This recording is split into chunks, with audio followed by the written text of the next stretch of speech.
How's it going, guys?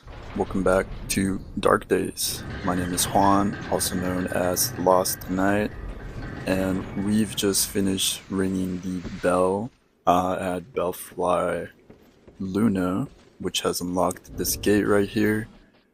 So we are going to take on the boss of this area. Again, this is just an optional boss, but it is a gank boss, so we are gonna get one of the NPC summons that we can get here. Just to make it a little more manageable. Masterless Glencore. And now he's not a phantom, he's a shade. He's the same guy that helped us out when we took on the old Dragon Slayer.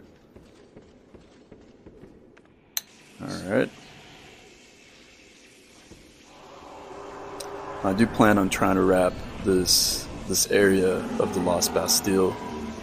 So the Belfry Gargoyles are the callback to Dark Souls 1 to the Undead Parish and the gargoyles from the Bell of Awakening. If it's not super obvious, if it wasn't obvious before, it's pretty obvious now, you know. Slightly different design, and also a slightly different mechanic. You see that these gargoyles have a shared health bar, and there's actually more than two of them. If we are not quick enough in killing these, we might end up. We see the third gargoyle has already joined the battle. Definitely want to get rid of this guy. Keeping it a 2v2 is probably the move. That's why we got Masterless over there, just to help us take some of the attention away so we can deal the main damage. And I believe it's kind of like the Four Kings mixed with the church gargoyles. I was gonna say Belfry gargoyles, but that's these guys. Extremely weak to slashing damage, so huge damage right there with our buffed Claymore. Now that we brought this Claymore up to +8, it's just wrecking through these guys, man. These guys got no shot.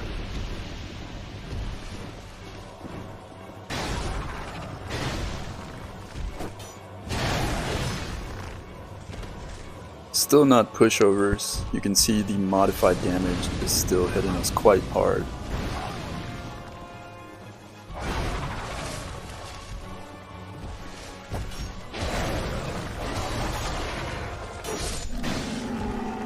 And that's it.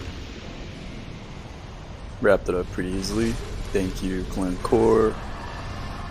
Get the Belfry Gargoyle Soul, and then we get this little area over here.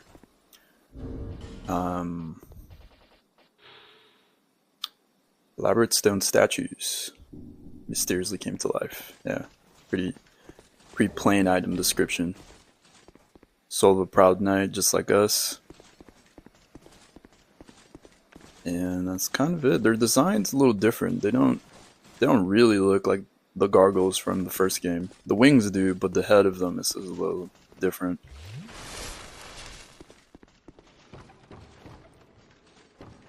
And let's see what we got down here.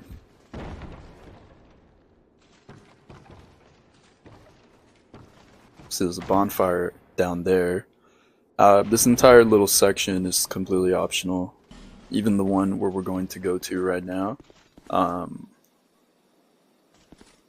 Gotta be careful with these ledges.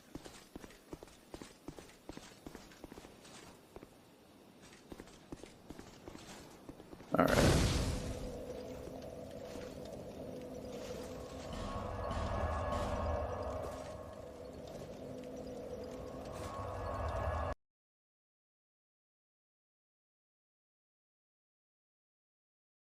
But yeah, it's the callback to the Bells of Awakening from the first game. And there's actually another bell that we will get to. Is I think it's Belfry Soul. So Luna and Soul, which are sun and moon for the two lovers. Visit me. Quite romantic, if you ask me. Alright. Let's Let's invest some of these souls. Now, I think killing the gargoyles and ringing the bell, it kind of blocks you out of being in the Belfry Covenant. So you want to be careful. If you want to participate in that, then don't progress through that area. Just don't bother them. Really trying to get an attunement slot, but I think it has to be 10 to get one slot, and we don't have anything that we want to use just yet. So we'll probably invest in some endurance. All right. And got Soul of a Proud Knight. And we'll also use the... Now, some people watching this playthrough might be losing their minds every time I use the boss soul items. You can use all of them to get either spells or weapons. But yeah, we have a pretty good idea of what are the weapons we're going to use in this playthrough, and there's very few soul weapons we plan on getting. Most just for the lore, just for the descriptions that they have. Not so much because we're going to actually get any use out of them.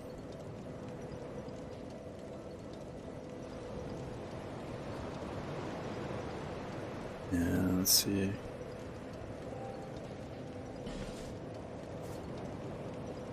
We'll go to Macduff's real quick.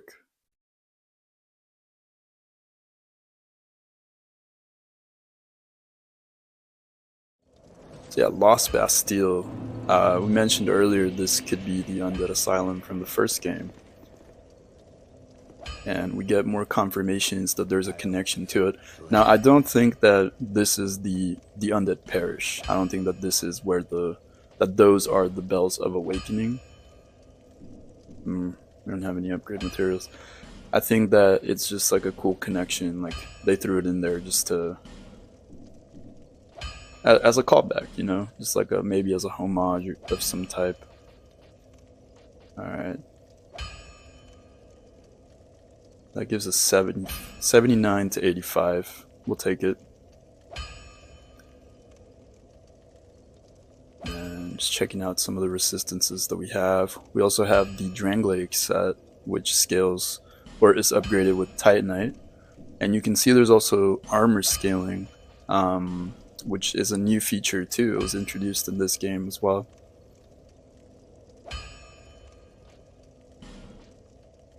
And we'll probably dump some into getting some arrows. Alright guys, so let's go back to Majula. I like checking back in with some of the NPCs because as you progress, like we said, some progressions of their storylines are locked behind boss fights. I think some of them, in the first game it was any boss fight, and there were some that were very specific. So it's the same mechanic here. So as you progress through the story and you clear a certain area or you defeat a boss in an area, it might unlock a new dialogue. Yeah. Let's see what Shalukar has to say. You do have the time.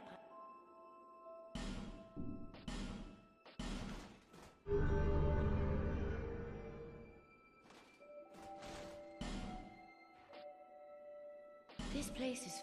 it's enough to keep even a... satisfied. I'll be around.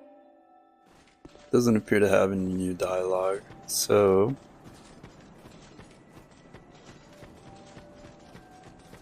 Now, there's that other section after the Belfry boss fight.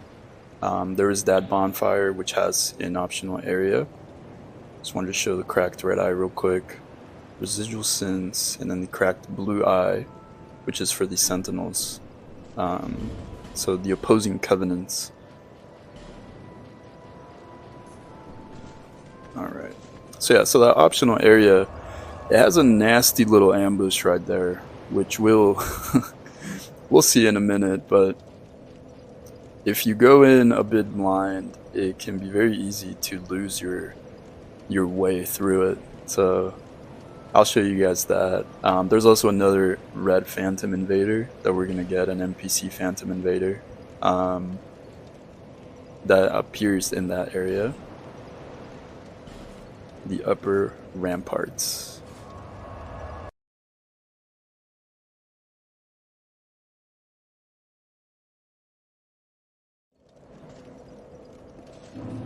So you see this ladder right here. Looking down at the ladder, you can see a bunch of dogs, bunch of enemy dogs, and then an item down there. 2 items. So we could try to snipe them, but the way that this is placed, it makes the sniping option a bit difficult. You actually have to go down there, so we'll just get them a little close to the staircase, use the boxes to make them stop. Once we touch floor, I forget which one's the kick down. Oh, okay, it's the R2. Can't actually hit them. But once we touch the ground, we're going to trigger the invasion from Vorgel the Sinner. Seems to be another person who was brought to the Lost Bastille because of their sins. We can see them rocking the warrior set, the Dranglaic warrior, and also the partisan, which is the spear type weapon that also has a slashing attack. Again, versatility. But this guy, this ambush can be pretty nasty with him, especially with the range that he has on the spear. It's very reminiscent of the Capra Demon with the dogs and the staircase and the way it's laid out. So another hint that's like, oh, this is familiar. This is kind of the Undead Burg, you know, but I doubt that this is where that was located. I think this is just another completely unrelated area that just is familiar in layout, but you know. And Vorgel goes down. Vorgel? I don't know how to say it. Got a human effigy. Nice touch that every time you beat an invader. And then we get 3 pretty great items. We get a petrified something and the dragon tooth, which is Havel the Rock's weapon. Resistance to magic and fire. And yeah, it's crazy. Insane strength requirement to wield this weapon. And the enchanted falchion. Alright, that's all there is right here, guys. It's not much, but we also got a bright bug, and bright bugs are boost items. It's basically a boost to your attack for, I think, indefinitely until you warp out of that area. See the rest of the Lost Bastille right there. And I'm trying to see if we can see the tower from which we descend to the final boss fight of this area. But I think it's on the other side of the fortress, so we don't actually get to see it from this position. Berserker Blade.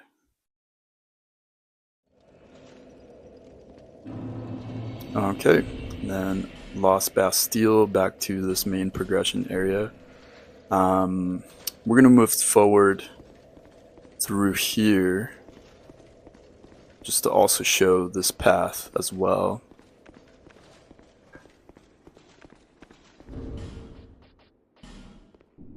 We don't have any life jumps, but it's alright.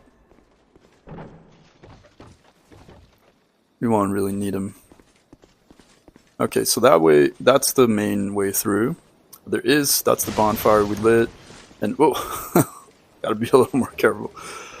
Got the Bastille key. So when we first encountered Macduff, we know that he is behind a locked door, and that is the key that unlocks his door. So this is, if you hadn't used the trick with the barrel and the firebomb explosion, that would be how you unlock Macduff. But we got him a lot earlier. Now up those stairs, that's the path forward, but we're going to take this little detour just to show the alternate way that you would have taken to get through this place.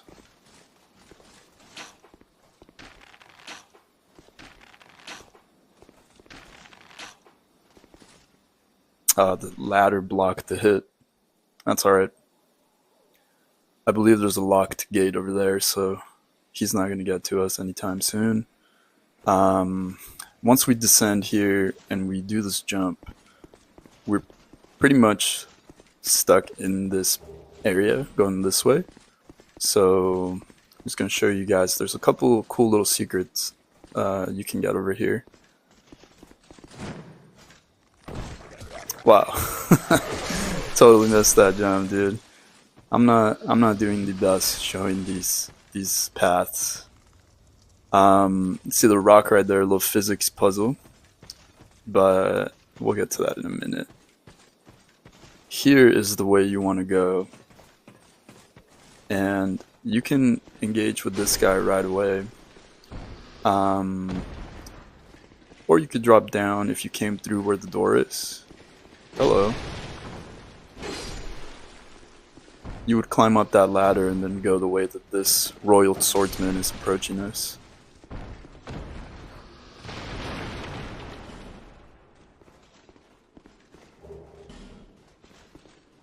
Got the heavy crossbow drop. Yeah. And there is an item up here too. So this room we're going to go into, you want to come here with a Pharaoh's Lockstone. There is a contraption that you want to use, and it has some pretty cool items.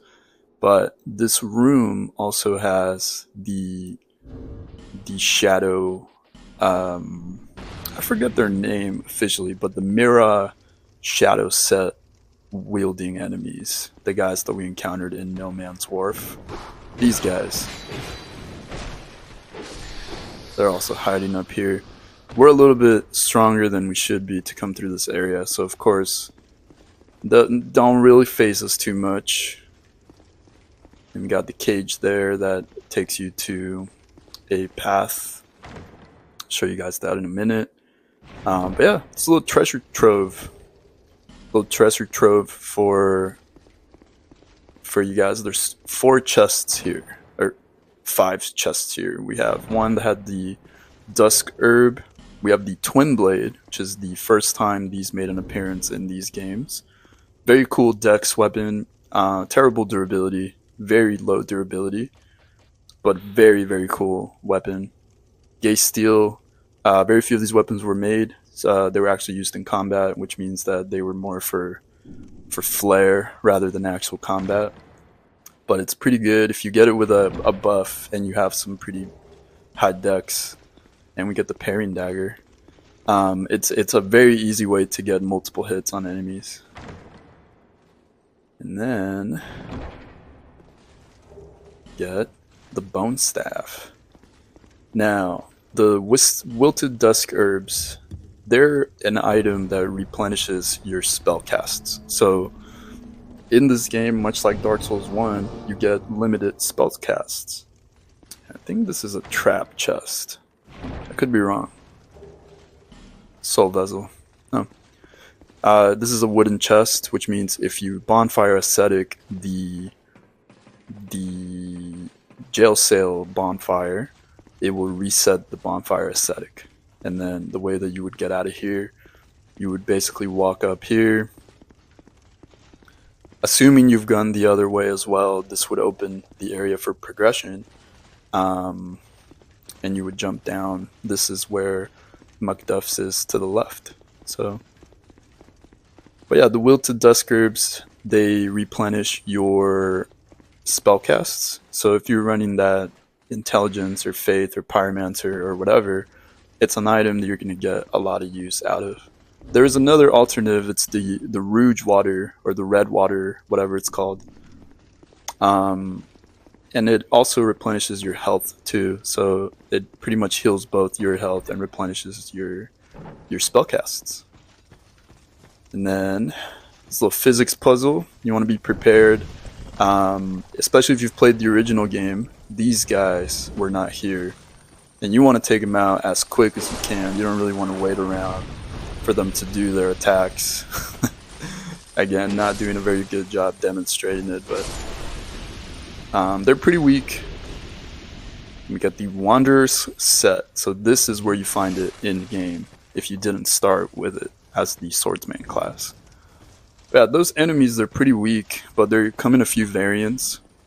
There's some of them that they just blow up like an explosion. There's those that create a pushback and they deal damage. And then there's some that usually glow yellow, which don't have damage, but they just knock you back. So they're mainly placed there just to give the player a hard time in some of the areas and also catch you off guard, like the one before the servants' quarters bonfire, which is such a very, I don't know, I don't want to keep using insulting words because I love these games and definitely want to show some respect, but man, the placement of that one is just like this one. It's like you could walk in and not see the guy that's gonna blow up, and you may be carrying a lot of souls after going through this whole area, and now you're dead. You know, it's one of those cheap deaths from these games. I feel like if the game wants to kill me, it has to earn it. You know what I mean? Alright. Flame Butterfly. And slide this up. And you may already be noticing where this is going to take us out. That is the way from where we first arrived in the Lost Bastille after No Man's Wharf. That's that path right there, which we've already been to. So not really going to bother going in that direction. But had you come through here the first time without unlocking that path, that's how you would unlock that path as well. So yeah, a lot of random loops, but usually if you clear the Pursuer, you get one path. And if you don't clear the Pursuer and you go No Man's Wharf, you get the other path. So most of them are just optional. And they're a little tedious, really. Alright guys, I think this is going to be for today. I'll catch you guys on the next episode.